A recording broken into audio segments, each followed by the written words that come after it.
Sublime gracia del Señor. Estamos en el tema de la teología del pacto, ya hemos avanzado lo suficiente, estamos hablando ¿de qué? ¿A quién le preguntamos? Dice, no, a mí no, bueno. Hermana Angélica, estamos hablando de qué? De la teología del pacto, pero más específicamente, el pacto de redención, hermano Nemesio, ya la salvó. Y ya estamos concluyendo, estábamos viendo algunos textos del Antiguo Testamento interpretados en el Nuevo que nos hablan de algo así como una conversación entre el Padre y el Hijo, como una encomienda, como un acuerdo entre ellos para salvarnos. Que en el Antiguo Testamento era un misterio, pero en el Nuevo ya nos es revelado. Eso ya lo vimos la semana pasada y como yo no quiero que nos vayamos de aquí tarde, vamos a pasar al siguiente punto para finalizar este tema del pacto de redención. La semana que viene vamos a iniciar con el pacto de gracia, si Dios lo permite. Y pues ya terminando el pacto de gracia avanzaremos hacia el distintivo puritano. El distintivo puritano. Entonces hoy vamos a ver algunos textos, no muchos, que nos hablan de la obra de Cristo como una obra que Dios le mandó o le encomendó. Es decir, Jesús hablando de su ministerio aquí en la tierra como algo que le fue mandado, como algo que él tenía que cumplir. ¿Sí? Recordemos que Jesús viene aquí porque en la eternidad hubo un acuerdo entre las personas de la Trinidad para llevar a cabo la salvación del hombre, la obra de redención. Entonces él en estos pasajes de la Biblia habla de eso en términos de a mí me mandaron, yo fui enviado, me fue encomendado, he terminado la obra, ¿sí? Señalándonos que hubo algún momento en el tiempo, si se puede decir así, en la eternidad, en el cual el Padre y el Hijo hablaron lo que él tenía que hacer aquí. Entonces vamos directamente a la Escritura, Mateo 26, 39, Evangelio de Mateo, capítulo 26, versículo 39. Mateo 26, 39.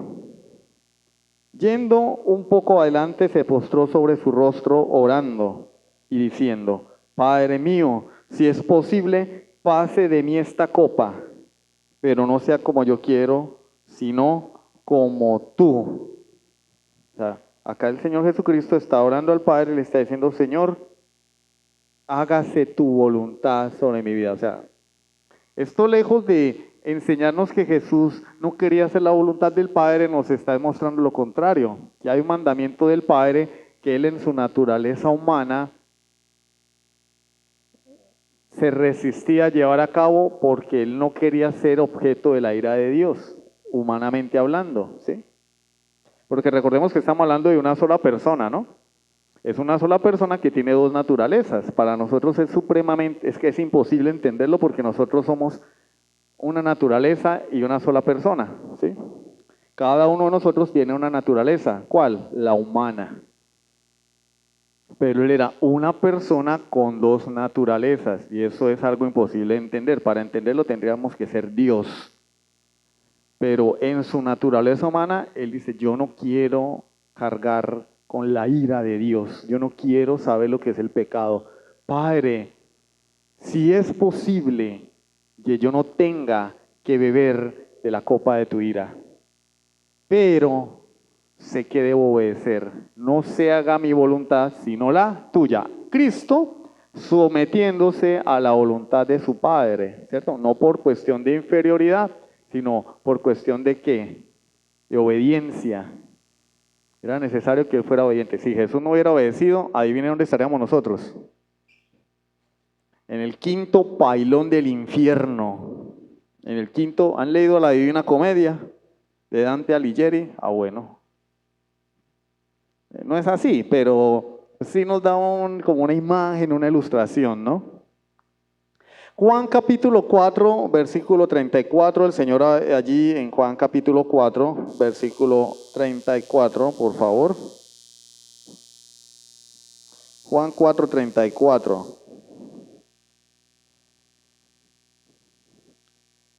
Hablando con sus discípulos en su encuentro con la mujer samaritana. ¿Sí? Juan 4, 34. Jesús les dijo, mi comida es que haga la voluntad del que me envió y que acabe su obra. Él fue enviado. Ahora, ¿cuándo fue el enviado? Y que acabe su obra. Le fue encomendado un trabajo a él. Dice, mi comida, o sea, ellos le dijeron, Señor, ¿alguien te trajo de comer? ¿Sí? ¿Le habrá traído alguien de comer? Y le dice, mi comida. ¿Qué es la comida para el hombre? Lo más importante, sin comida no podemos vivir. Podemos vivir desnudos, pero no sin comida. Y él dice, mi comida es que haga, mi vida es hacer la voluntad del que me envió y que yo acabe, yo termine su obra. Juan 5:36, Juan 5:36, la mayoría son textos del Evangelio de Juan, Juan 5:36. Mas yo tengo mayor testimonio que el de Juan, porque las obras que el Padre me dio para que cumpliese, las mismas obras que yo hago, dan testimonio de mí, que el Padre me ha enviado. Dios le dio a Jesús un mandamiento, le dio a Jesús una obra, le dio a Jesús una encomienda que él debía llevar a cabo. ¿Cuándo se la dio? Hijo, tienes que hacer esto. Y él se sometió voluntariamente. Por eso decimos desde un principio que el pacto de redención es particular, porque no es un pacto unilateral, sino es un pacto multilateral, es decir, es un acuerdo, ¿cierto? Así como cuando uno le dicen que en el matrimonio las cosas deben tomarse en común acuerdo, ¿cierto? Amor, ¿qué programa vamos a ver? Hermanos a la hora, bueno, ¿cierto? Como un acuerdo, como un acuerdo. Deben hacerse como un acuerdo, o sea, multilateral, o lo que está sucediendo, el circo allá en Colombia de los diálogos de paz, supuestamente es un acuerdo bilateral, ¿cierto? Supuestamente, o sea, en el papel. Las dos partes dialogan y dicen, vamos a hacer esto. Eso es el acuerdo intratrinitario de redención. En la eternidad, antes de Dios crear todas las cosas, Él se puso de acuerdo, el Padre y el Hijo y el Espíritu Santo, y dijeron, vamos a hacer. Yo te envío, tú vas a ir y vas a entregar tu vida por mi pueblo, el que yo escogí para dártelo. Y el Espíritu Santo va a aplicar esa salvación a mi pueblo que yo te voy a entregar. Ese es el acuerdo. Y él dice, yo vine ¿a qué? A hacer la obra de aquel que me envió. Juan 5:36 y el versículo 43. Versículo 43. Yo he venido en nombre de mi Padre y no me recibís. 36 y 43, ¿sí? Ese es el 43. Yo he venido en nombre de quién? O enviado por mi Padre, ¿cierto? Y no me recibís. Si otro viniera en su propio nombre, a este recibiréis. El ¿vino qué? En nombre de. En nombre de significa lo mismo que hace un embajador. ¿Qué es lo que hace un embajador? O en las películas esas de tiempos antiguos, la Edad Media o de las guerras, enviaban un mensajero. El mensajero llegaba con un estandarte y una bandera, fuese de Roma o de lo que sea. Y esa persona venía en nombre de, implicaba que era un enviado, lo habían mandado. Juan 6:37 al 40. Allí mismo, más adelante, Juan capítulo 6, versículos 37 al 40. ¿Lo tienen? Todo lo que el Padre me da, vendrá a mí, y al que a mí viene no le echo fuera, porque he descendido del cielo, no para hacer mi voluntad, sino la voluntad del que me envió. Y esta es la voluntad del Padre, el que me envió. Señor, ¿y por qué tú tienes que estar repitiendo a toda hora que el Padre te envió y que el Padre te envió? Algo nos quiere decir el Señor. Esa es la voluntad del Padre que me vio, que todo lo que me diere no pierda yo nada, sino que lo resucite en el día postrero. Y esta es la voluntad del que me ha enviado, que todo aquel que ve al Hijo y cree en Él tenga vida eterna, y yo le resucitaré en el día postrero. ¿A qué lo envió Dios al mundo? A darle vida a su pueblo y a resucitarlo en el día postrero, a no perder a ninguno de los escogidos que Dios le entregó. Esa es la obra que Dios le encomendó a Él. ¿Tenía Jesús que someterse a la voluntad del Padre? Pregunta. Aquí surge esa pregunta, ¿no? Bueno, si Jesús es Dios, ¿tenía que someterse a la voluntad del Padre? Y la respuesta es un rotundo sí. Porque en Dios no puede haber ninguna variación, ningún desacuerdo. La voluntad de Dios es perfecta. El Padre, sea el Hijo, sea el Espíritu Santo. Entonces, hay un acuerdo. Dios ordena la salvación y Jesús dice, allá voy. Juan 10:18, allí hablando de las ovejitas, Juan 10:18. Juan 10:18. Leamos desde el 17. Por eso me ama el Padre, porque yo pongo mi vida para volverla a tomar. Nadie me la quita, sino que yo de mí mismo la pongo. Tengo poder para ponerla y tengo poder para volverla a tomar. ¿Por qué? Porque yo soy Dios y yo hago lo que quiero. No, este mandamiento recibí de mi Padre. ¿Sí? Entonces, en algunas partes nos lo expresa como es la voluntad del Padre, es la obra que Dios le dio, a eso Dios lo envió, pero aquí le está diciendo, Él me mandó, es un mandamiento de mi Padre. ¿Cuál? Entregar su vida por sus ovejitas. Entregar su vida por sus ovejitas. ¿Y quiénes son las ovejas del Señor? Bueno, se supone que nosotros, ¿cierto? Las ovejas del Señor. Todo aquel que se arrepiente de sus pecados. Juan 12:49. Juan 12:49. Juan 12:49. Porque yo no he hablado por mi propia cuenta. El Padre que me envió, Él me dio mandamiento de lo que he de decir y de lo que he de hablar. Él me envió otra vez, Señor, con el Padre me envió. Sí.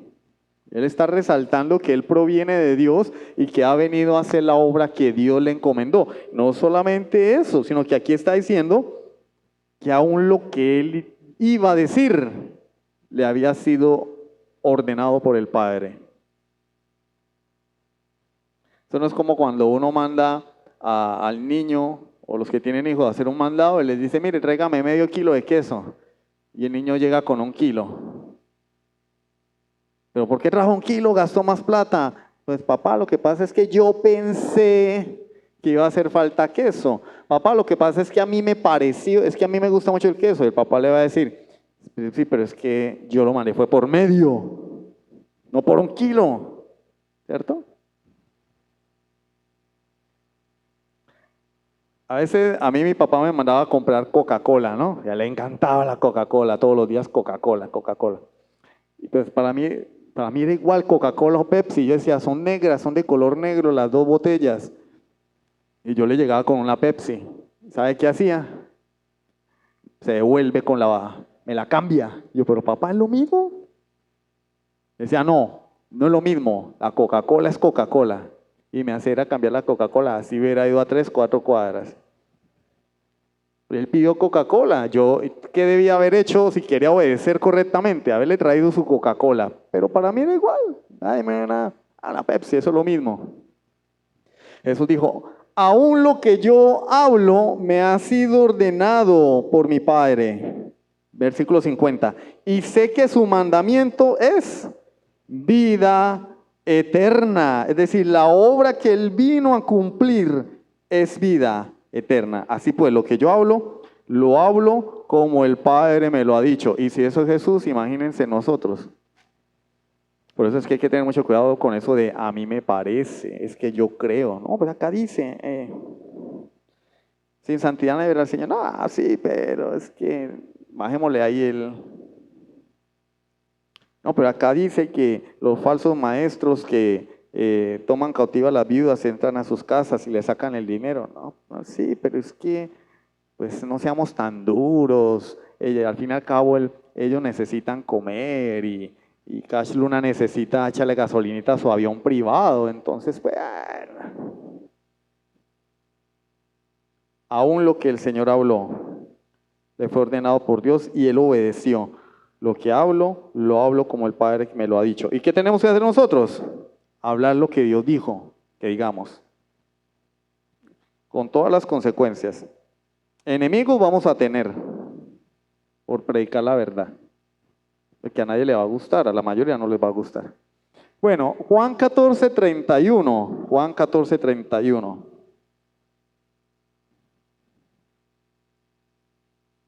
Juan 14:31, ya en sus últimas horas. Juan 14:31. Mas para que el mundo conozca que amo al Padre y como el Padre me mandó, así hago. Se dirigía hacia el Calvario el Señor ya. Esto fue en el aposento alto, en la última cena, por decirlo así. Y él dice, para que el mundo conozca que yo amo al Padre y como el Padre me mandó, así hago. Levantaos, vamos de aquí. Yo hago como me mandó el Padre. Juan 15:10. Juan 15:10. Si guardareis mis mandamientos, permaneceréis en mi amor, así como yo he guardado los mandamientos de mi Padre y permanezco en su amor. Habla Jesús en términos de mandamientos de mi Padre, cómo él se sujetó a lo que el Padre le ordenó. Nuevamente. Juan 17, del 1 al 8, la oración sumo sacerdotal del Señor Jesucristo antes de ser arrestado.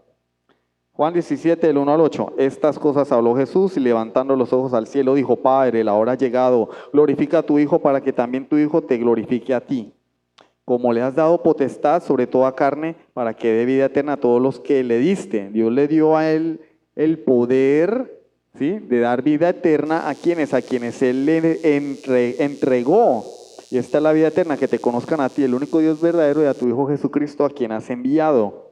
Yo te he glorificado en la tierra. He acabado la obra que me diste que hiciese. Yo he sido obediente, Señor. He hecho lo que tú me has mandado. Ahora pues, Padre, glorifícame tú al lado tuyo con aquella gloria que tuve contigo antes que el mundo fuese. No que Jesús haya dejado de ser Dios, sino que recordemos que Él tiene dos naturalezas, una humana y una divina. En su naturaleza humana, Jesús no había experimentado la gloria de Dios, la gloria que había tenido desde la eternidad. ¿Sí? Es difícil entenderlo. Antes de encarnarse Jesús ¿qué era? Jesús no, el Hijo, ¿cierto? Porque todavía no se llamaba Jesús. El Hijo era Dios, completamente Dios, pero Él viene al mundo y toma la naturaleza humana, ¿sí? Y asume el nombre Jesús. Ahora Jesús tiene dos naturalezas, una divina, ¿sí?, Dios por toda la eternidad, y una naturaleza humana, pero esas dos naturalezas moran en la misma persona.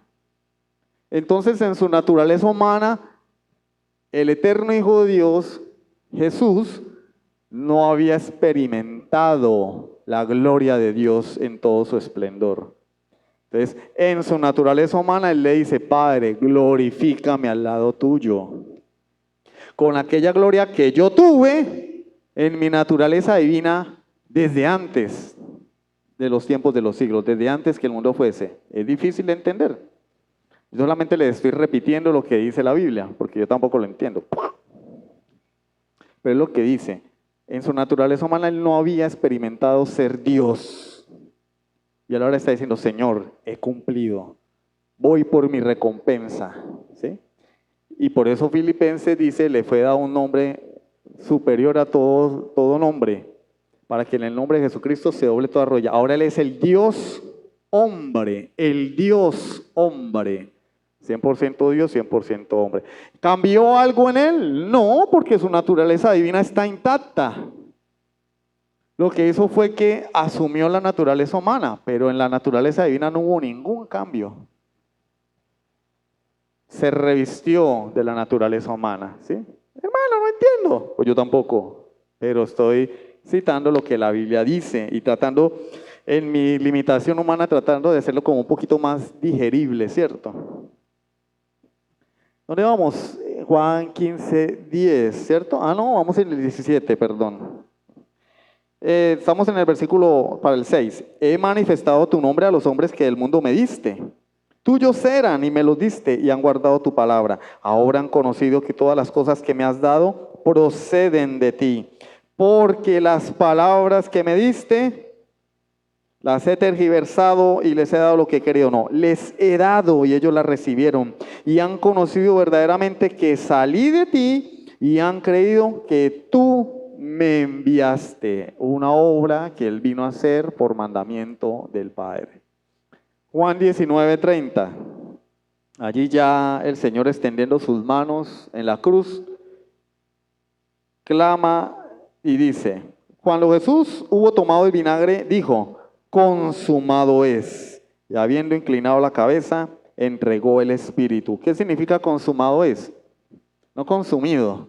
Porque yo he escuchado personas que cuando dicen, Jesús es el autor y consumidor de la fe. No, no es el boletín del consumidor, es consumador, el que termina, el que ha hecho todo. Eso es, consumado es todo está hecho.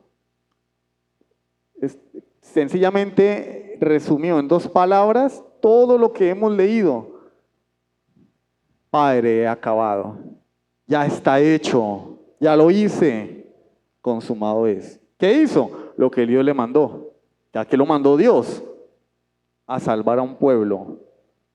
El pueblo que Él le entregó. El pueblo que es de Él por derecho de posesión. Terminó la obra ahí. Filipenses 2:8. Filipenses 2:8.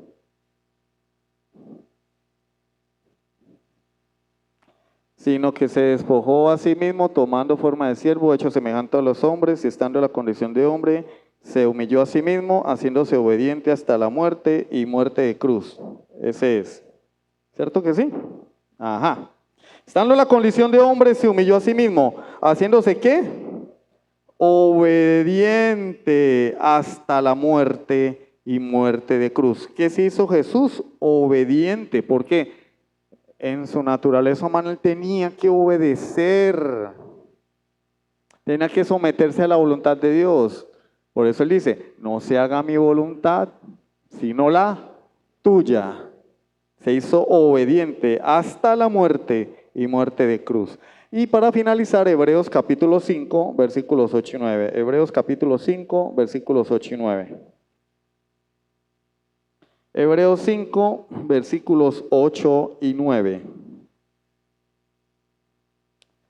Y aunque era hijo, por lo que padeció, aprendió la obediencia. Y habiendo sido perfeccionado, vino a ser autor de eterna salvación para todos los que le obedecen. Humanamente Jesús tenía que saber lo que era someterse a su Padre, obedecerle. Que no era fácil, no era fácil. No fue que él aquí montó un teatrico, ¿cierto? Vino como Dios y entonces se hizo el que le dio hambre. Hay personas que dicen, no, pero es que Jesús lo hizo porque él era Dios. Es que eso fue fácil porque es que él era Dios. No, fue en su naturaleza humana que él fue tentado, que él tuvo que soportar humillaciones, que él tuvo que ser castigado, que tuvo que ser rechazado. Por eso él lloraba, por eso él tenía sueño, tenía hambre, por eso él se apartaba de la gente. ¿Por qué se apartaba de la gente? Porque estaba cansado físicamente. Porque buscaba a Dios en oración. Si él era Dios, ¿lo necesitaba? Como Dios no, pero como humano sí. Y por eso aprendió la obediencia. Y habiendo sido perfeccionado, es decir, cuando él concluye su obra y vence el pecado, vence toda tentación. Dice, vino a ser autor de eterna salvación para todos los que le obedecen. Aquellos que se arrepienten de su pecado y que en la vida cristiana viven una vida digna del Evangelio. Aquellos que obedecen a Dios.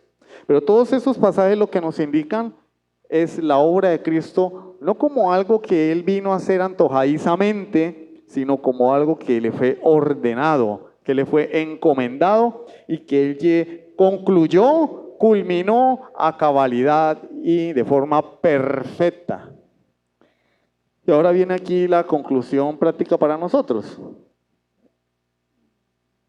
Y nosotros tenemos que hacer como Jesús. Hacer lo que Dios nos ha encomendado. Entonces, aquí finalizamos el tema del pacto de redención. ¿Qué podemos resumir? Bueno, es un acuerdo, es un verdadero sunteque, un acuerdo, no es una imposición como los demás pactos, no es un diateque o diateque, es un acuerdo.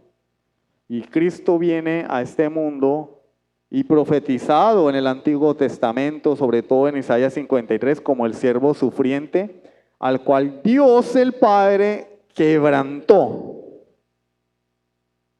Se sometió a eso en obediencia. Y fue que recompensado. Isaías 53 dice, verá el fruto de su aflicción, verá el linaje. Él vio el fruto de su obediencia. ¿Cuál es el fruto de la obediencia de Jesucristo? Nosotros. La iglesia de Jesucristo es la recompensa para Él por su obediencia. Aunque no vemos allí de forma perfecta los elementos de un pacto, porque vuelvo y les digo, no es un pacto particular, es un acuerdo, no es una imposición, pero sí vemos la obediencia, ¿cierto? Y vemos la recompensa o las consecuencias de la obediencia de Jesús. Ahora, ¿qué pasa con nosotros? Tenemos vida eterna porque Él cumplió el pacto, porque hizo lo que Adán no pudo hacer. Y eso es lo que vamos a ver ahora, el próximo domingo, lo vamos a desarrollar. Porque Él hizo lo que Adán no pudo hacer, es que ahora nosotros podemos decir, soy salvo por gracia. Y hablamos, a partir de la caída de Adán, de un pacto de gracia que se va desarrollando a lo largo de la historia de la redención. Amén. Vamos a orar. Padre Celestial, te damos gracias, Dios, por tu palabra. Gracias por tu palabra es viva y eficaz, Señor, y más cortante que toda espada de 2 filos. Nos edifica, tu palabra es viva. Aun cuando muchas de estas cosas ya las sabemos, ya han entrado en nuestro entendimiento, hay una verdad. Nunca alcanzaremos a entender la grandeza de la salvación que tenemos en Jesucristo. Y eso nos debe motivar, Señor, a esforzarnos, a vivir en santidad, a anhelar ser como Cristo. Aunque no lo alcancemos en esta vida, que lo anhelemos, Señor, con sinceridad, así como deseamos tantas cosas en esta vida presente, en este mundo, que tengamos un verdadero deseo de ser como Jesucristo, de ser obedientes, porque si Él, siendo Dios, se sometió, ¿cuánto más nosotros? Y además Él no se sometió en su naturaleza divina. Como hombre, dice el autor de los Hebreos, fue tentado en todo, conforme a nuestra semejanza, pero sin pecado. Dios, ayúdanos a no perder de vista esta realidad, porque al fin y al cabo lo que nos ayuda, lo que nos esfuerza, lo que nos preserva, es la gloria de Jesucristo revelada en las Escrituras. No hay nada que tenga un poder transformador mayor que la gloria de Jesucristo. Ver a Cristo significa todo para nosotros, Dios mío, ayúdanos. Te lo pedimos, Dios, como dice tu palabra. Puesto los ojos en Jesús, el autor y consumador de la fe. Bendice a tu pueblo, Dios mío. Te lo pedimos en el nombre de Jesucristo. Amén. Sublime gracia del Señor.